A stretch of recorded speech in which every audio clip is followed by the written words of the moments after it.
Last 5 साल में 9 लाख से भी ज्यादा इंडियंस ने सिटीजनशिप छोड़ दिए हैं। Average 2 lakh per year. इसमें 20,000 से भी ज्यादा मिलियनरीज है। बिजनेसमैन, ट्रेडर्स, जॉब क्रिएटर्स एक के बाद एक जा रहे हैं। और सबसे ज्यादा जा कहां रहे हैं? दुबई। ये वही लोग हैं जो इंडिया में जॉब क्रिएट कर सकता था, इनोवेशन कर सकता था, कैपिटल इन्वेस्टमेंट कर सकता था, लेकिन आज वो दुबई में रह रहे हैं।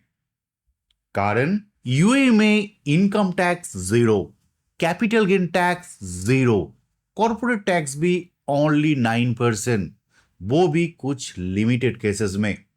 कुछ शॉकिंग स्टैटिस्टिक्स आज मैं आपको बताता हूं। रिपोर्ट के हिसाब से 2024 में इंडियंस ने tens of thousands crore Dubai की रियल एस्टेट में इन्वेस्ट किए हैं। 2025 में वो 1 लाख करोड़ से भी ज्यादा हो चुका है। सेम चीज क्रिप्टो में भी है। क्रिप्टो का इन्वेस्टमेंट इंडिया में सबसे ज्यादा है, लेकिन वो इन्वेस्टमेंट ऑफशोर प्लेटफॉर्म से हो रहा है, इंडिया से नहीं। अब और एक फैक्ट, इंडिया में सिर्फ 2 से 3% लोग डायरेक्ट इनकम टैक्स देते हैं। अमेरिका में लगभग 30% डायरेक्ट टैक्स के अंदर में आता है। यूके में 50%, जर्मनी में अराउंड 60%। तो आप समझ सकते हैं हम वेस्ट का टैक्स रेट तो कॉपी कर रहे हैं, लेकिन उसका जो फैसिलिटीज है, टैक्स बेस है, वो कॉपी नहीं कर रहे हैं। और ये 2-3% लोग कौन है? ये वही लोग हैं जो ट्रेडिंग करते हैं जिससे मार्केट चलता है, जो बिजनेस करते हैं जिससे लोगों का एम्प्लॉयमेंट होता है, जो इनोवेशन करता है जिससे देश का तरक्की होता है। हर साल ये 2-3% लोग गवर्नमेंट से सिर्फ एक ही चीज चाहते हैं कि थोड़ा रिलीफ मिले। लेकिन होता क्या है? एक साइड में 1% रिलीफ दिया जाता है और दूसरे साइड में 5% का एक्स्ट्रा नया टैक्स। अब एक प्रैक्टिकल एग्जांपल देखिए। मान लीजिए आप एक सक्सेसफुल बिजनेसमैन हैं।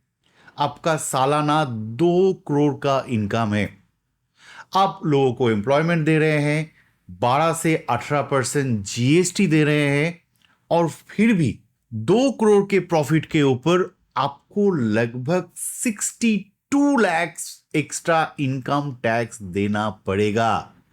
न्यू टैक्स रिजिम में आपको 25% का बेस है, उसके ऊपर सरचार्ज, उसके ऊपर 4% हेल्थ एंड एजुकेशन सेस। अब आप ही बताइए कि किसको अच्छा लगता है पूरा साल मेहनत करने के बाद 60 लाख गवर्नमेंट को दे देना। इसलिए जिसके पास ऑप्शन है वो क्या कर रहा है? दुबई में घर खरीद रहा है, जो कि लीगल है, वहां पर शिफ्ट कर जा रहा है। इमीडिएटली उसका टैक्स जीरो हो जाता है। सेम चीज क्रिप्टो में भी हो रहा है, स्टॉक ट्रेडिंग में भी हो रहा है। प्रोफेशनल्स, मूवी आर्टिस्ट, क्रिकेटर्स, जो भी सक्सेसफुल पर्सन है, धीरे धीरे वो ऑफशोर में मूव कर रहा है।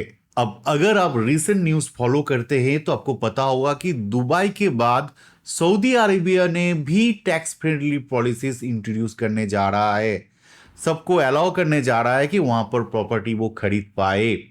अगर इसी तरह सक्सेसफुल लोग देश छोड़ के चले जाएंगे टैक्स की वजह से, तो यहां इनोवेशन कौन करेगा? हम वेस्ट का हाई टैक्स रेट तो कॉपी कर रहे हैं, लेकिन वेस्ट का सोशल सिक्योरिटी कॉपी नहीं कर रहे हैं। वेस्ट में अनएम्प्लॉयमेंट बेनिफिट होता है, हेल्थ सिक्योरिटी होता है, जॉब लॉस होने पे सपोर्ट मिलता है।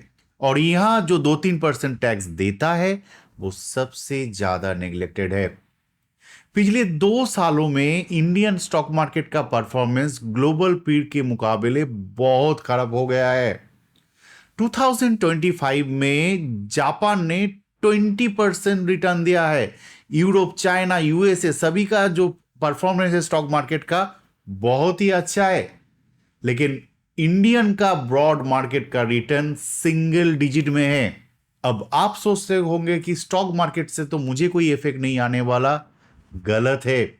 इसके मतलब म्यूचुअल फंड अंडर परफॉर्म करना, एनपीएस का रिटर्न घट जाना, यूलिप्स वीक हो जा रहा है। और रिपोर्ट के हिसाब से फॉरेन इंस्टीट्यूशनल इन्वेस्टर ने 2025 में 1.5 लाख करोड़ पैसा इंडियन मार्केट से उठा लिया है। इससे क्या हो रहा है? रूपी वीक हो जा रहा है, इंपोर्ट महंगा हो जा रहा है, इन्फ्लेशन बढ़ रहा है। दोस्तों, हम वेस्ट का tax system as it is copy नहीं कर सकते, कारण डॉलर एक रिजर्व करेंसी है, वर्ल्ड ट्रेड डॉलर से चलता है, इसीलिए अमेरिका जब चाहे मनी प्रिंट कर सकता है। 2020 के बाद यूएसए ने trillions of dollar additional money supply main system में ऐड किया है, प्रिंट किया है। रिपोर्ट के हिसाब से US money supply multiple trillion dollar से भी बड़ा है। ये उनके लिए पॉसिबल है क्योंकि डॉलर ग्लोबल सिस्टम में एक्सेप्टेड है। इंडिया ये नहीं कर सकता। अगर आरबीआई इस तरह पैसा प्रिंट करे तो जिम्बाब्वे, वेनेजुएला जैसा सिचुएशन हो जाएगा। अब सॉल्यूशन क्या है? गवर्नमेंट को तो पैसा चाहिए। ये 2-3% लोगों के ऊपर टैक्स और इंपोज करके क्या ये प्रॉब्लम सॉल्व होगा? नहीं, ये लोग खुद को विक्टिम समझने लगेंगे, टैक्स प्लानिंग बढ़ेगा, इनकम हाइट होगी। दिल में हाथ रखिए, बोलिए सैलरीड क्लास को छोड़ के कितने बिजनेसमैन एंड प्रोफेशनल अपनी ट्रू इनकम दिखाते हैं? बहुत कम। और गवर्नमेंट कोई रिफॉर्म ना लाके सिर्फ टैक्स बढ़ाते जाते हैं। डर के सिस्टम कितने दिन चलेगा? फॉरेन हाउस खरीदने के वजह से अभी गवर्नमेंट क्या कर रहा है, इन लोगों को नोटिस भेज रहा है, लेकिन इससे क्या ये चीज रुकेगा? लोग सिटीजन से भी छोड़ दे रहा है। इंडिया को चाहिए एक सिंपल रोबस्ट टैक्स सिस्टम जिसमें लोगों को यह ना लगे कि वो टारगेट है। लोग खुशी से इंडिया में रहे और ग्रोथ में कंट्रीब्यूट करे। चलिए अब सॉल्यूशन की बात करते हैं। एक वर्केबल टैक्स सिस्टम क्या हो सकता है? सबसे पहले सब एग्जेम्पशन को हटाना पड़ेगा। पॉलिटिकल पार्टी, पॉलिटिशियंस और जो भी ऑर्गेनाइजेशन लाइक बीसीसीआई, सब पर टैक्स लागू होना चाहिए। हां, फार्मर के लिए रीजनेबल एग्जेम्पशन रख दीजिए, लेकिन इसका भी एक लिमिट होना चाहिए। इससे सोसाइटी में मैसेज जाएगा सब टैक्स देता है, सिर्फ 2-3% नहीं। Second, tax rate simple and predictable होना चाहिए। कॉर्पोरेट और इंडिविजुअल के लिए स्ट्रक्चर अलाइन होना चाहिए। एग्जाम्पल के तौर पे मैं आपको बोल सकता हूं, सपोज 5 लाख तक नील, 5 से 10 लाख तक 2%, 10 से 25 तक 5%, 25 से 50 तक 6, 50 से 75 7, 75 से 1 करोड़ 8, 1 से 5 9, 5 के ऊपर 10%। एग्रीकल्चर में 25 लाख तक टैक्स फ्री, उसके बाद नॉर्मल टैक्सेशन लगेगा। अब आप बोलेंगे कि इतना टैक्स कम करोगे तो रेवेन्यू कहां से आएगा? तो चलिए एक फनी स्टैटिस्टिक्स जान लेते हैं। As per recent tax data, पूरे देश में सिर्फ फ्यू लैक्स लोग ही 1 करोड़ से ऊपर इनकम दिखाते हैं। यूपी जैसे बड़े स्टेट में सिर्फ अराउंड 24,000 लोग 1 करोड़ से ज्यादा इनकम दिखाते हैं। गुजरात में आप सुन के हैरान हो जाएंगे, ओनली अराउंड 3,500 लोग खुद को करोड़पति मानते हैं, दिखाते हैं गुजरात में। तेलंगाना, पंजाब, हरियाणा जैसे स्टेट में 2,000 से भी नीचे लोग 1 करोड़ से ज्यादा इनकम दिखाते हैं। क्या सच में इतने ही लोग 1 करोड़ से ज्यादा इनकम करता है? प्रॉब्लम ये नहीं है कि ये लोग कम कमा रहे हैं, प्रॉब्लम ये है कि ये लोग इनकम नहीं दिखा रहे हैं। अगर टैक्स रेट लॉजिकल हो, जो बिजनेसमैन आज 10 लाख दिखाता है वो 30 लाख दिखाएगा, वो एक्स्ट्रा 20 लाख छुपाएगा नहीं, वो खर्चा करेगा, जीएसटी देगा, बैंक में रखेगा, नॉर्मल सिस्टम में ये पैसा आ जाएगा, इन्वेस्ट करेगा, इससे कंजम्पशन बढ़ेगा, जीएसटी कलेक्शन बढ़ेगा, बैंक लिक्विडिटी बढ़ेगा, लोन का इंटरेस्ट घट जाएगा। और जो लोग टैक्स के वजह से देश छोड़ के गए हैं वो धीरे धीरे वापस आना शुरू कर देगा। कैपिटल गेन को भी सिंपल करना होगा। Property, gold, silver flat 10% tax कर दीजिए। स्टॉक, म्यूचुअल फंड, क्रिप्टो सबको और एक कैटेगरी में रखिए। क्रिप्टो के ऊपर क्यों 30% टैक्स लोग देगा? शॉर्ट टर्म में ओनली 10%, 1 साल के बाद 6%, 2 साल के बाद 3%। STT को रख दीजिए, कोई प्रॉब्लम नहीं। क्रिप्टो में 1% जो TDS आप करते हैं कोई भी ट्रांजैक्शन में, उसको हटा दीजिए, वहां पर STT जैसा एक सिस्टम चालू कर दीजिए। क्रिप्टो को नॉर्मल ट्रेडिंग जैसे होता है स्टॉक का, उसके दायरे में लाइए। लोग इंडिया में ट्रेडिंग करेगा, आपका जो STT अर्निंग है बहुत बढ़ जाएगा। अभी तो लोग दिखाते ही नहीं है क्रिप्टो में कितना अर्निंग हो रहा है। वो लोग INR में ट्रांजैक्शन ही नहीं करता है, USDT में करता है, तो कहां से आपको TDS मिलेगा?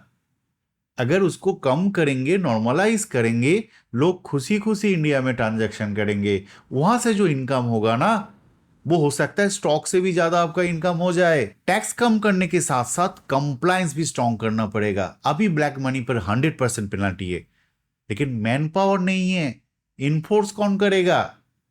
एक सिंपल सॉल्यूशन हो सकता है, एक पोर्टल इंट्रोड्यूस कीजिए, गवर्नमेंट इंट्रोड्यूस करे, कोई भी सिटीजन ब्लैक मनी या करप्शन जहां पर वो रिपोर्ट कर पाए एविडेंस के साथ।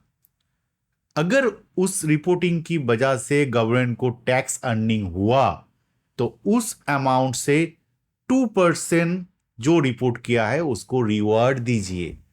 उसको व्हिसल ब्लोअर का जो लॉ है उसका प्रोटेक्शन दीजिए। इससे क्या होगा कि कोई जान नहीं पाएगा कौन रिपोर्ट किया है।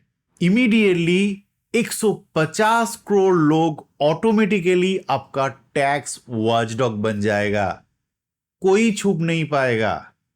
डर से नहीं, सिस्टम से कंप्लायंस आएगी। और ये कंप्लायंस शुरू करने से पहले 1 महीने का एमनेस्टी विंडो भी दे दीजिए। कोई भी अगर उसका लेजिटिमेट इनकम, बिजनेस का इनकम बोलो, ट्रेडिंग का इनकम अगर डिक्लेयर करता है, तो 20% टैक्स काट के उसको यूज करने दीजिए।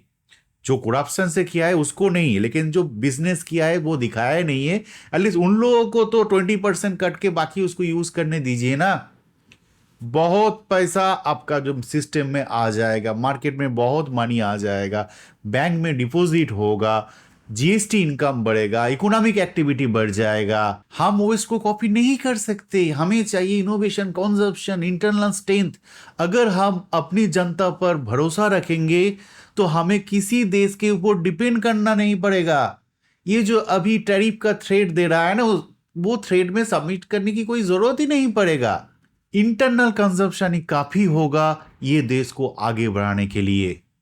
तो चलिए दोस्तों, होप ये इंफॉर्मेशन आपको सोचने पर मजबूर करे। आपका क्या ओपिनियन है प्लीज कमेंट में लिखिए। अगर ये वीडियो अच्छा लगा तो लाइक कीजिए, दोस्तों के साथ शेयर कीजिए, और अगर आप नया है मेरे चैनल पे तो please subscribe my channel. Thank you and bye bye.